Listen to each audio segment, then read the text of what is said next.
দুজনেই মরবো রাজা। বর্তমান যুগের সব অভিনেতা অভিনেত্রীর আইডল আরিফা পারভিন জামান, যিনি মৌসুমী নামে অধিক জনপ্রিয়। বাংলা চলচ্চিত্রের ইতিহাসে সবথেকে তুমুল জনপ্রিয় এক নাম মৌসুমী। তিনি তার চলচ্চিত্র জীবনের 10 বছরে রেকর্ড সংখ্যক 100টিরও বেশি চলচ্চিত্রে অভিনয় করেন।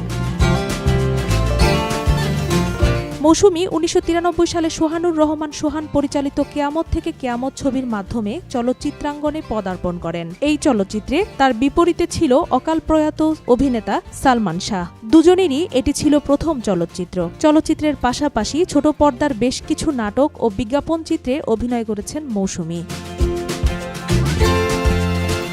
2003 সালের চলচ্চিত্র কখনো মেঘ কখনো বৃষ্টি পরিচালনার মাধ্যমে একজন পরিচালক হিসেবে আত্মপ্রকাশ করেন। চলচ্চিত্রে অভিনয়ের জন্য তিনি 3 বার জাতীয় চলচ্চিত্র পুরস্কার পান। এছাড়াও অর্জন করেন একাধিক বাচসাস পুরস্কার ও মেরিল প্রথম আলো পুরস্কার।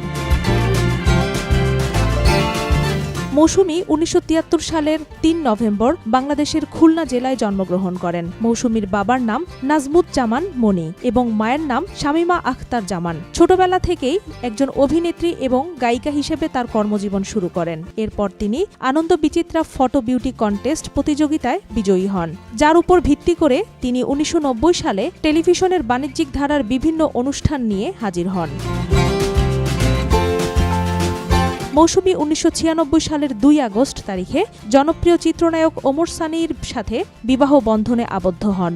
দাম্পত্য জীবনে তাদের ফারদিন এহসান স্বাধীন নামের ছেলে ও ফাইজা নামে এক মেয়ে সন্তান রয়েছে। মৌসুমী নিজের সেবামূলক প্রতিষ্ঠান মৌসুমী ওয়েলফেয়ার ফাউন্ডেশন দেখাশোনা করে থাকেন। এছাড়াও তিনি একজন ফ্যাশন ডিজাইনার হিসেবে কাজ করে থাকেন। বর্তমানে তিনি ঢাকার বসুন্ধরা সিটি মার্কেটের একটি পোশাক স্টল লেভিসের মালিকানার দায়িত্বে রয়েছেন। তার অভিনীত চলচ্চিত্রের মধ্যে দোলা, মৌসুমী, স্নেহ, অন্তরে অন্তরে, দেনমোহর, বিশ্বপ্রেমিক, লুটতরাজ, আম্মাজান, মগের মুল্লুক, মোল্লাবাড়ির বউ, খায়রুন সুন্দরী, গরিবের রানী, গোলাপি এখন বিলাতে অন্যতম। 2003 সালে কখনো মেঘ কখনো বৃষ্টি দিয়ে মৌসুমী চলচ্চিত্র পরিচালক হিসেবে আত্মপ্রকাশ করেন। মৌসুমী 2004 সালে জাহিদ হোসেন পরিচালিত মাতৃত্ব ছায়াছবিতে একটি গানেও কণ্ঠ দেন।